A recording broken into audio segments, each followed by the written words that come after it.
સુરતમાં બીઆરટીએસ બસમાં આગ લાગતા અફરાતફરીનો માહોલ સર્જાયો હતો।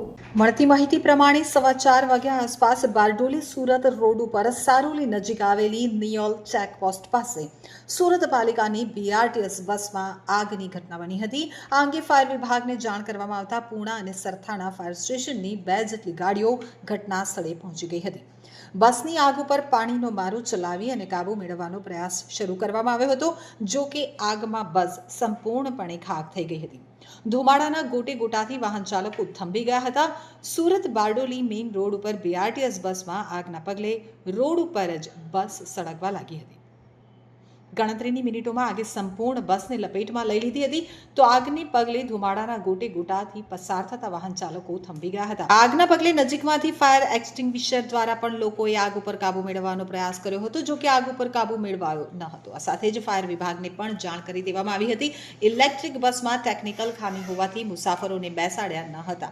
આ અંગે ફાયર ઓફિસર BK સોલંકીએ જણાવ્યું હતું કે બપોરે 4:15 કલાકે સુરતના સારોલી નિયોલ ચેકપોસ્ટ પાસે આવેલા વેડછા પાટિયા પાસે કડોદરા તરફથી પરત ફરતી ઇલેક્ટ્રિક બીઆરટીએસ બસમાં અચાનક આગ ફાટી નીકળી હતી।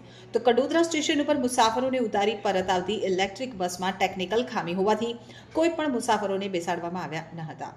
રેડછા પાટિયા પાસે બસ પહોંચી ત્યારે અચાનક તેમાં આગ લાગી હતી, જેથી સ્થાનિકોએ ફાયર એક્સટિંગ્વિશર દ્વારા આગ ઓલવવાનો પ્રયાસ કર્યો હતો, પરંતુ આગ બુઝાઈ ન હતી, જેથી ફાયરની સરથાણા અને પૂણા વિસ્તારની ગાડીઓ ઘટના સ્થળે પહોંચી હતી અને આગ ઉપર પાણીનો મારો ચલાવી કાબુ મેળવ્યો હતો। બસ પાલનપુર વર્કશોપ ખાતે જઈ રહી હતી। આ ઘટનામાં કોઈને ઈજાઓ થઈ નથી, પરંતુ આગ વિકરાળ હોવાથી આખી બસ આગની લપેટમાં આવી ગઈ હતી। બસ બળીને સંપૂર્ણ ખાક થઈ ગઈ હતી। બસમાં ટેકનિકલ ખામી હોવાના કારણે પાલનપુર વર્કશોપ ખાતે બસ જઈ રહી હતી અને રસ્તામાં જ આ ઘટના બની હતી।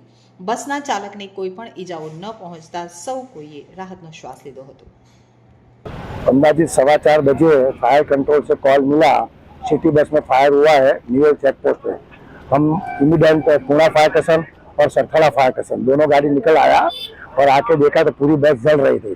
बस कलोदरा से उसके जो शटडाउन डेपो है अडाजन साइड जा रही थी, पूरी बस खाली थी, इसमें कोई पैसेंजर नहीं था और चालक भी आग जैसा लगा तुरंत बाहर ही निकल गया था और दोनों फायर स्टेशन की गाड़ी को बुला के 15 से 20 मिनट में आग को कंट्रोल कर लिया है। आग लगने का कारण स्पष्ट हो पाया साहब? नहीं, आग लगने का कोई कारण पता नहीं है। पूरी गाड़ी जलकर राख हो गई सर? पूरी गाड़ी जल के राख हो गई। अपना नाम sir? BK Solanki fire officer, पूरा फायर स्टेशन।